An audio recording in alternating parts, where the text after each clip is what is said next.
नमस्कार दोस्तों, आप पढ़ रहे हैं कक्षा 12वीं एनसीईआरटी गणित, जिसमें आज आप पढ़ेंगे प्रश्नावली 5.1।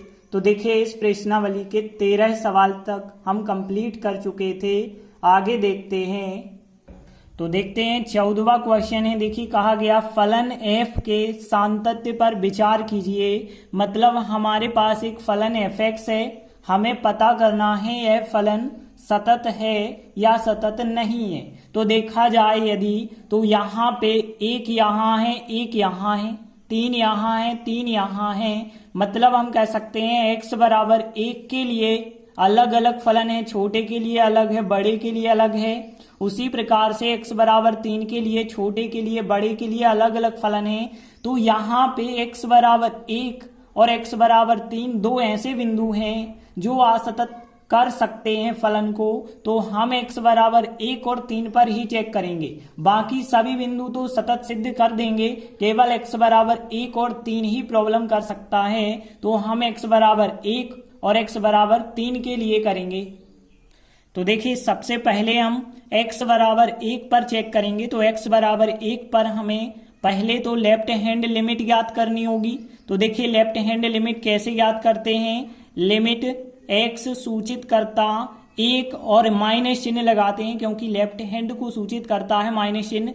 और देखिए, यहाँ पे 1 से छोटा फलन यदि आप देखें तो 1 से छोटा फलन कितना है, 3 है। अब देखिए, यहाँ पे x तो है ही नहीं, वरना आप x को h में बदलते। तो यहाँ तो केवल नंबर आ चुका है, इसलिए डायरेक्ट हम लिमिट अप्लाई कर देंगे। x का मान 1 रखेंगे, x है ही नहीं, तो यहाँ 3 का 3 आंसर आ जाएगा। और दूसरी चीज, अब हम राइट हैंड लिमिट ज्ञात करेंगे। तो तथा x बराबर 1 पर राइट हैंड लिमिट यदि हम ज्ञात करें, तो देखिए, राइट हैंड लिमिट का मतलब होगा लिमिट x सूचित करता 1 और प्लस का चिन्ह, क्योंकि राइट की ओर प्लस चिन्ह दर्शाता है, लेफ्ट की ओर माइनस चिन्ह। तो देखिए, 1 से बड़ा फलन कौन सा है। तो देखिए, यहाँ पे x का मान 1 से बड़ा है, तो फलन का मान कितना है, 4 है। और देखिए, यहाँ पे यदि आप इसे देखें तो x है ही नहीं इसमें, तो इसे भी h में नहीं बदला जा सकता है। तो इसका भी 4 का 4 आंसर हो जाएगा। तो यहाँ पे आप देख सकते हैं, यहाँ x बराबर 1 के लिए लेफ्ट हैंड और राइट हैंड लिमिट अलग अलग आंसर आ रहे हैं। तो इसका मतलब यह है कि x बराबर 1 पर फलन सतत नहीं है। तो देखिए, हमने लिखा आता है x बराबर 1 पर फलन सतत नहीं है। अब देखिए, हम x बराबर 3 के लिए चेक करेंगे सतत है या नहीं है। तो देखिए, हमने लिखा, अब हम x बराबर 3 के लिए कर रहे हैं। तो x बराबर 3 पर पहले हम निकालेंगे लेफ्ट हैंड लिमिट। तो x बराबर 3 पर यदि लेफ्ट हैंड लिमिट निकाली जाए तो लिमिट x सूचित करता 3 माइनस चिन्ह आप लगाएंगे। 3 से छोटे के लिए कौन सा फलन है, 4 है। तो यहाँ पे 4 लिखा। अब आप देख सकते हैं, यहाँ x तो है ही नहीं, तो यहाँ पे फिर इसका मान 4 का 4 ही हो जाएगा, क्योंकि x होता तो उसे आप h में बदलते। तो यहाँ 4 का 4 आंसर हो जाएगा। तथा अब हम x बराबर 3 पर अब हम राइट हैंड लिमिट ज्ञात करेंगे। और राइट हैंड लिमिट कैसे यहाँ पे ज्ञात करनी है, लिमिट x सूचित करता 3 के ऊपर प्लस चिन्ह, क्योंकि राइट तरफ प्लस चिन्ह लगाते हैं। देखिए, 3 से बड़ा फलन, देखिए 3 से बड़ा फलन कितना है आपके पास, 5 है। यहाँ भी x है ही नहीं, तो 5 का 5 आंसर हो जाएगा। x बराबर 3 पर भी आप देख रहे हैं कि लेफ्ट हैंड और राइट हैंड लिमिट बराबर नहीं है। तो देखिए, हमने लिखा यहाँ x बराबर 3 पर लेफ्ट हैंड लिमिट बराबर नहीं है राइट हैंड लिमिट के, अतः हम कह सकते हैं x बराबर 3 पर फलन सतत नहीं है। तो देखिए, यह फलन x बराबर 1 के लिए भी सतत नहीं है और x बराबर 3 के लिए भी सतत नहीं है। तो हम कह सकते हैं कि इस प्रकार दिया गया फलन x बराबर 1 और x बराबर 3 को छोड़कर सभी बिंदुओं पर सतत होगा। तो देखिए, हमने लिखा, इस प्रकार दिया गया फलन x बराबर 1 और x बराबर 3 को छोड़कर, क्योंकि इन दोनों पर असतत हो गया है, बाकी सभी बिंदुओं पर सतत फलन होगा। इस प्रकार से 14वां प्रश्न कंप्लीट हुआ। इसके बाद देखिए, 15वां क्वेश्चन भी इसी प्रकार का है। हमें सातत्य के बारे में बताना है कि यह फलन सतत होगा या नहीं होगा। तो देखिए, यहाँ पे 0 यहाँ है, 0 यहाँ है, 1 यहाँ है, 1 यहाँ है। तो देखिए, 0 x बराबर 0 और x बराबर 1 ऐसे दो बिंदु हैं जिन पर फलन हो सकता है असतत हो, बाकी सभी बिंदुओं पर सतत होगा। तो हम x बराबर 0 और x बराबर 1 के लिए चेक करेंगे। तो देखिए सबसे पहले हम x बराबर 0 पर चेक करेंगे। तो x बराबर 0 पर हम लेफ्ट हैंड लिमिट ज्ञात करेंगे। तो लेफ्ट हैंड लिमिट कैसे ज्ञात होगी, लिमिट x सूचित करता 0 माइनस चिन्ह लगाएंगे क्योंकि लेफ्ट हैंड लिमिट की बात हो रही है। और 0 से छोटा फलन यदि आप देखें तो कितना है, 2x है। अब देखिए यहाँ डायरेक्टली आप 2x का 2x तो उत्तर नहीं लिख सकते। x के रूप में यदि कोई फलन है तो लेफ्ट हैंड लिमिट में आपको पता है x बराबर a माइनस एच रखना होता था। तो a का मान 0 है तो 0 माइनस h रखेंगे। तो x बराबर 0 माइनस h रखेंगे तो साथ में यह लिमिट भी चेंज हो जाएगी। जब x सूचित करता 0 माइनस को तो फिर h सूचित करने लगता है किसे, देखिए यदि आप 0 यहाँ रखेंगे तो h सूचित करेगा 0 के लिए। और आगे यदि आप सॉल्व करेंगे तो देखिए लिमिट आ जाएगा फिर, और इसके स्थान पे h सूचित करता 0 आएगा। और देखिए 2 लिखा हमने, x के स्थान पे x का मान कितना रखना है, 0 माइनस h रखना है। अब देखिए यदि आप लिमिट अप्लाई करते हैं मतलब h का मान 0 यहाँ पे रखते हैं तो 2 0 माइनस 0 हो जाएगा और आपको आंसर 0 प्राप्त होगा। अब देखिए हम x बराबर 0 पर राइट हैंड लिमिट ज्ञात करेंगे। तो x बराबर 0 पर अब राइट हैंड लिमिट की बात कर रहे हैं। तो देखिए यहाँ पे हमें लिखना होगा लिमिट x सूचित करता 0 प्लस का चिन्ह राइट हैंड की ओर लगाते हैं। और देखिए 0 से बड़ा फलन, 0 से बड़ा फलन जो है कौन सा फलन है, 0 है तो 0 ही लिखा। अब यह तो एक नंबर है तो देखिए इसके लिए तो 0 ही आंसर हो जाएगा। x बराबर a प्लस एच रखने की आवश्यकता बिल्कुल नहीं है। तो देखिए लेफ्ट हैंड राइट हैंड दोनों बराबर आ चुके हैं। अब हम निकालेंगे एफ ए ज्ञात करेंगे मतलब f0 ज्ञात करेंगे। तो हमने लिखा तथा x बराबर 0 पर अब हम एफ ए ज्ञात करेंगे मतलब f0 ज्ञात करेंगे। और देखिए f0 मतलब बराबर के लिए यदि 0 बराबर है तो फिर कौन सा फलन है, 0। यहाँ पे देखिए यदि x होता तो x की स्थान पे 0 रखते और 0 है तो इसका मान 0 ही हुआ। अब देख पा रहे होंगे आप कि x बराबर 0 पर लेफ्ट हैंड लिमिट का मान, राइट हैंड लिमिट का मान और f0 तीनों आपस में बराबर हैं। और यदि ये तीनों बराबर हैं तो हम कह सकते हैं अतः x बराबर 0 पर दिया गया फलन सतत है। तो देखिए इस प्रकार से x बराबर 0 पर फलन सतत हो चुका है। अब हम x बराबर 1 के लिए चेक करेंगे। तो देखिए x बराबर 1 पर अब हमें पहले तो लेफ्ट हैंड लिमिट याद करनी होगी। तो देखा ये लेफ्ट हैंड लिमिट कैसे निकालते हैं, लिमिट x सूचित करता 1 के लिए ज्ञात कर रहे हैं। लेफ्ट हैंड लिमिट माइनस चिन्ह आएगा। 1 से छोटा फलन आपको देखना है क्या है, तो देखिए 1 से छोटा फलन जो है 0 है। तो देखिए यहाँ पे फिर हमें 0 लिखना होगा। देखिए यहाँ तो x है ही नहीं तो इसका मान फिर 0 का 0 हो जाएगा।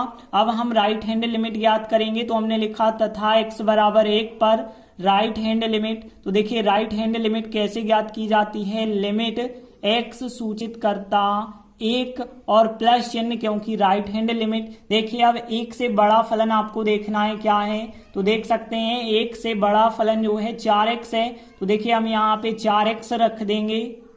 अब देखिए यहाँ तो x है तो यहाँ डायरेक्ट तो 4x आंसर नहीं आप लिख सकते हैं, फिर आपको क्या करना होगा, h के रूप में बदलना होगा। तो x बराबर देखिए राइट हैंड लिमिट में हम a प्लस एच रखते हैं मतलब यहाँ पे 1 प्लस एच रखेंगे। x बराबर 1 प्लस एच रखने पर तो देखिए यहाँ पे लिमिट भी चेंज हो जाएगी। जब x सूचित कर रहा था 1 प्लस के लिए तो देखिए यदि आप यहाँ पे 1 रखेंगे तो 1 से 1 कट जाएगा, h सूचित करने लगेगा 0 को। तो देखिए हमेशा h सूचित करने लगता है 0 को जब भी आप लिमिट x से h में ले जाते हैं। और देखिए यहाँ पे मान निकालेंगे तो फिर क्या होगा, लिमिट h सूचित करता 0 इसकी जगह आएगा। और फिर यहाँ 4 लिखा, x के स्थान पे कितना लिख देंगे, 1 प्लस h लिखेंगे। और अब यहाँ यदि लिमिट अप्लाई करेंगे तो h का मान 0 रखना होगा। तो 4 1 प्लस h का मान 0 रखा तो देखिए यहाँ 4 एकम 4 आंसर मिलेगा। यहाँ देख सकते हैं x बराबर 1 पर लेफ्ट हैंड लिमिट का मान 0, x बराबर 1 पर राइट हैंड लिमिट का मान 4, दोनों आपस में बराबर नहीं आए हैं तो हमें f1 ज्ञात करने की आवश्यकता ही नहीं है। तो देखिए हम क्या लिखेंगे, यहाँ x बराबर 1 पर लेफ्ट हैंड लिमिट बराबर नहीं है राइट हैंड लिमिट के, अतः x बराबर 1 पर दिया गया फलन सतत नहीं है मतलब असतत है। अब देखिए यहाँ पे हमने 0 के लिए चेक कर लिया, 0 के लिए तो सतत था, x बराबर 1 के लिए असतत था। तो देखिए हम कह सकते हैं इस प्रकार से दिया गया फलन सभी बिंदुओं के लिए सतत होगा, बस x बराबर 1 के लिए नहीं है। तो देखिए हमने लिखा इस प्रकार दिया गया फलन x बराबर 1 को छोड़कर सभी बिंदुओं पर सतत फलन है। इस प्रकार से 15वां सवाल कंप्लीट हुआ। इसके बाद देखते हैं 16वां क्वेश्चन। तो देखिए यहाँ पे जो फलन दिया गया है इसको भी हमें क्या करना है, सातत्य पर विचार करना है, मतलब सतत है या नहीं है। तो देखिए यदि हम बात करें यहाँ -1 यहाँ -1, तो -1 पर हम चेक करेंगे और यहाँ +1 यहाँ +1, तो देखिए +1 पर भी हम चेक करेंगे, क्योंकि यहाँ पे जो फलन है सभी बिंदुओं के लिए तो सतत होगा, लेकिन -1 और +1 के लिए अभी हम कह नहीं सकते, क्योंकि दो बिंदु ऐसे हैं जिनके लिए असतत हो सकता है। तो फिर हम x बराबर -1 और x बराबर +1 के लिए चेक करेंगे। तो देखिए हमने लिखा हल। सबसे पहले हम x बराबर -1 पर चेक करते हैं। तो x बराबर -1 पर लेफ्ट हैंड लिमिट यदि हम ज्ञात करें, तो देखिए लेफ्ट हैंड लिमिट कैसे ज्ञात होती है, लिमिट x सूचित करता -1 और लेफ्ट हैंड लिमिट है तो ऊपर माइनस चिन्ह, और देखिए -1 से छोटा, यदि हम देखें -1 से जो छोटा है वो फलन कितना है, -2 है। तो यहाँ पे लिखा हमने -2। अब देखिए यहाँ तो x है ही नहीं, तो फिर हमें इसे a-h में बदलने की आवश्यकता नहीं है, -2 का -2 ही आंसर होगा। अब हम राइट हैंड लिमिट ज्ञात करेंगे। तो हमने लिखा तथा x बराबर -1 पर राइट हैंड लिमिट। तो देखिए राइट हैंड लिमिट कैसे ज्ञात होती है, लिमिट x सूचित करता -1 चल रहा है। अब राइट हैंड लिमिट मतलब प्लस का चिन्ह आप लगाएं, और देखिए -1 से बड़ा, तो देखिए -1 से बड़ा जब x का मान जो है -1 से बड़ा है तो फिर फलन कौन सा लेना है, 2x लेना है। तो हमने फिर यहाँ पे कितना लिखा, 2x। देखिए यहाँ तो x वाला फलन बन चुका है, h के रूप में आपको कन्वर्ट करना होगा। तो x बराबर राइट हैंड लिमिट की जब बात होती है तो a प्लस h रखते हैं, मतलब -1 प्लस h रखेंगे तब h के रूप में बदलेगा। तो x बराबर -1 प्लस h रखने पर साथ ही साथ यह लिमिट भी बदल जाएगी। तो हमने लिखा जब x सूचित करता है -1 को तो फिर h सूचित करेगा 0 के लिए, क्योंकि -1 यहाँ रखिए तो -1 अलग हो जाएंगे, केवल h का मान 0 बचेगा।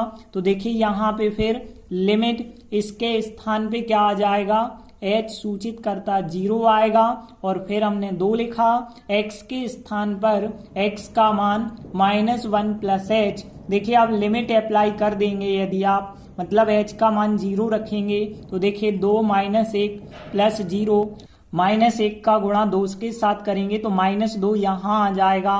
तो देखिए यहाँ पे left hand limit right hand limit दोनों बराबर आ चुके हैं। तो अब हमें ज्ञात करना होगा f a का मान, मतलब हम कहेंगे x बराबर -1 पर f a का मान -1 है तो f -1 हम ज्ञात करेंगे। तो देखिए -1 बराबर किस फलन में, देखिए -1 के यहाँ बराबर जो लगा है -2 में लगा है, तो देखिए f -1 का मान -2 आया।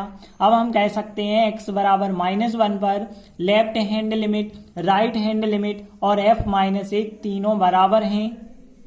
तो देखिए हमने लिखा यहाँ x बराबर -1 पर लेफ्ट हैंड लिमिट बराबर राइट हैंड लिमिट बराबर f -1, और यदि तीनों बराबर हैं तो हम कह सकते हैं x बराबर -1 पर जो फलन होगा वो सतत होगा। अब हम x बराबर +1 के लिए चेक करेंगे। तो देखिए हमने फिर यहाँ पे लिखा, अब x बराबर 1 पर हम निकालेंगे। x बराबर 1 पर पहले हमें लेफ्ट हैंड लिमिट ज्ञात करनी होगी। तो देखिए लेफ्ट हैंड लिमिट कैसे ज्ञात करते हैं, लिमिट x सूचित करता 1 माइनस का चिन्ह, क्योंकि लेफ्ट हैंड लिमिट है। अब देखना है आपको 1 से छोटा फलन कौन सा है। तो देखिए यहाँ पे 1 से छोटा फलन कितना है, 2x है। तो यहाँ पे फिर आप क्या रखेंगे, 2x रखेंगे। लेकिन ध्यान देना अब हमें क्या करना होगा, सवाल को h के रूप में बदलना होगा।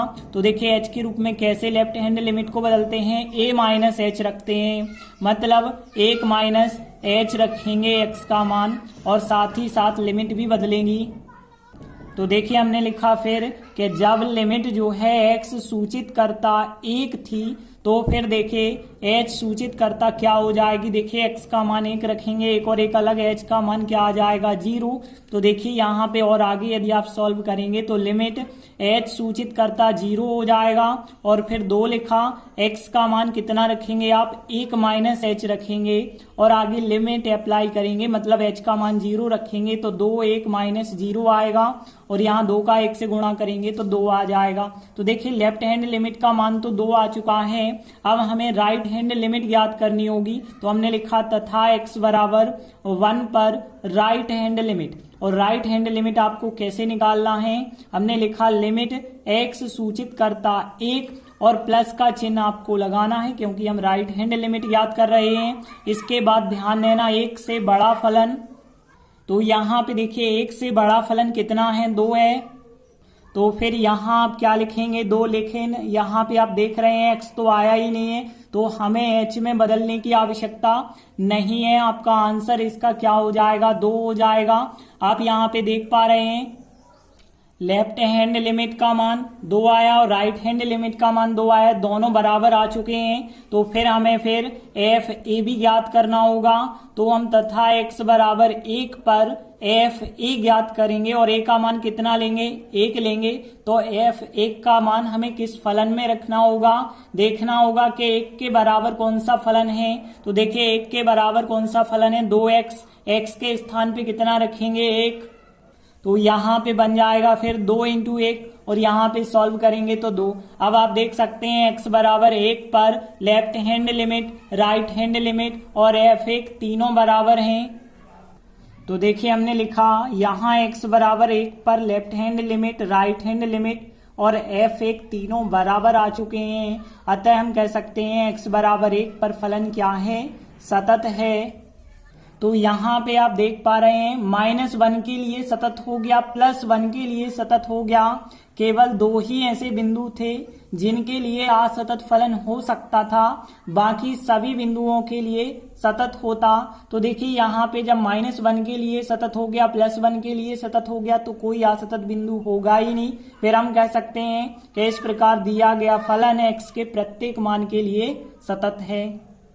तो देखिए हमने लिखा इस प्रकार दिया गया फलन x के प्रत्येक मान के लिए सतत है। इस प्रकार से 16वां सवाल भी कंप्लीट हुआ। इसके बाद देखिए 17वां सवाल है a तथा b के उन मानों को ज्ञात कीजिए जिनके लिए जो फलन f(x) है x बराबर 3 पर सतत हो। तो देखिए यहाँ भी हम तीनों चीजें ज्ञात करेंगे। सबसे पहले x बराबर 3 पर लेफ्ट हैंड लिमिट, फिर राइट हैंड लिमिट, फिर फलन का मान, फिर तीनों आपस में बराबर रखेंगे क्योंकि पहले से बताया गया है कि फलन x बराबर 3 पर सतत है। तो देखिए सबसे पहले हम क्या ज्ञात करेंगे, यहाँ पे हल x बराबर 3 पर लेफ्ट हैंड लिमिट ज्ञात करेंगे। तो देखिए लिखा हमने x बराबर 3 पर लेफ्ट हैंड लिमिट, तो लेफ्ट हैंड लिमिट कैसे ज्ञात की जाएगी, 3 पर ज्ञात कर रहे हैं तो x सूचित करता 3 माइनस चिन्ह लगाएंगे क्योंकि लेफ्ट हैंड लिमिट है। और 3 से छोटा फलन यदि आप देखें तो कितना है ax प्लस 1 है। अब देखिए यहाँ x के रूप में कोई फलन है तो उसे h के रूप में बदला जाता है। तो x बराबर लेफ्ट हैंड लिमिट में a माइनस h रखते हैं, a का मान 3 है तो 3 माइनस h रखेंगे x का मान, साथ ही साथ लिमिट भी चेंज हो जाती है। तो हमने लिखा यहाँ पे कि जब x सूचित करता 3 थी लिमिट तो अब h के रूप में बदली जा रही है। तो h सूचित करता, देखिए यदि 3 रखें x का मान तो 3 3 कट गए, h सूचित करता 0 हो जाएगा और आगे यदि आप सॉल्व करेंगे तो लिमिट h सूचित करता 0। यहाँ देखिए a लिखा, x का मान कितना रखना है 3 माइनस h रखना है, प्लस का 1 है फिर। तो देखिए अब यहाँ पे हम लिमिट अप्लाई कर पाएंगे तो h का मान 0 रखेंगे तो देखिए a आएगा, फिर 3 माइनस 0, फिर प्लस का 1 और आगे सॉल्व करेंगे 3 का गुणा a के साथ होगा तो 3a और फिर प्लस का 1, तो यह हो जाएगा लेफ्ट हैंड लिमिट का मान। अब हम जो है x बराबर 3 पर राइट हैंड लिमिट का मान ज्ञात करेंगे। तो हमने लिखा तथा x बराबर 3 पर राइट हैंड लिमिट का मान। तो देखिए हमने लिखा लिमिट x सूचित करता 3 के ऊपर प्लस चिन्ह लगाएंगे और 3 से बड़ा फलन। देखिए 3 से बड़ा फलन यदि आप देख पा रहे हो तो क्या है, bx प्लस 3 है। अब देखिए यह भी x के रूप में है तो इसे हमें h के रूप में बदलना होगा।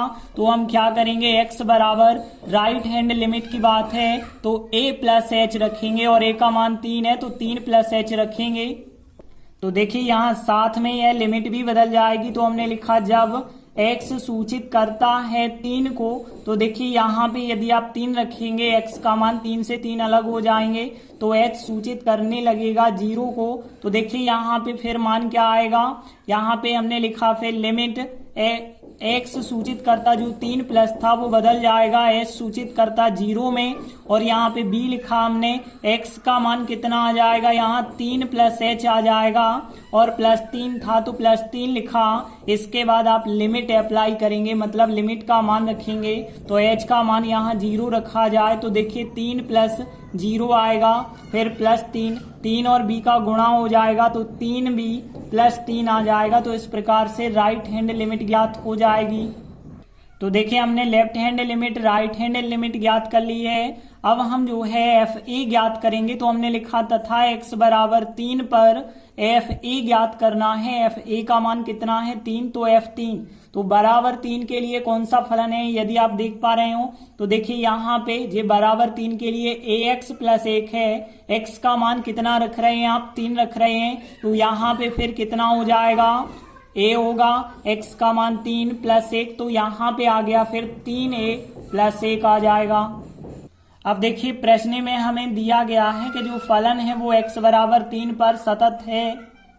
तो देखिए चूंकि दिया गया फलन x बराबर 3 पर सतत है, जब सतत है फलन तो फिर हम कह सकते हैं अतः लेफ्ट हैंड लिमिट और राइट हैंड लिमिट और f तीनों मान आपस में बराबर हमें रखने होंगे। अब देखिए लेफ्ट हैंड लिमिट का मान कितना है, 3a प्लस 1 है। राइट हैंड लिमिट का मान 3b प्लस 3 है और f3 का मान कितना है, 3a प्लस 1 है। अब देखिए यहाँ पे ये दोनों तो 1 से हैं। देखिए यदि आप इनमें से कोई भी दो बराबर लेते हैं, जैसे हमने 3a प्लस 1 बराबर लिया 3b प्लस 3 के, और यहाँ से यदि हम a का मान निकालें तो a को हमें एक तरफ रखना होगा, इस 1 का पक्षांतर कर देंगे तो 3 में से 1 घटा पाएंगे तो कितना बचा होगा, फिर यहाँ पे 2 बचा होगा। इसके बाद यदि हमें a का मान ज्ञात करना है तो 3 से भाग करना होगा। तो देखिए 3 से यदि पूरे समीकरण में भाग दे देते हैं तो a बराबर यहाँ पे b बचेगा, 3 अलग हो गए और यहाँ पे 2/3। तो देखिए यही फिर हमारा आंसर हो जाएगा, a बराबर b प्लस 2/3। तो यही हमारा फिर a और b में संबंध हो जाएगा या फिर a और b के मानों के बीच संबंध हो जाएगा। तो इस प्रकार से प्रश्न 17 भी कंप्लीट हुआ। धन्यवाद।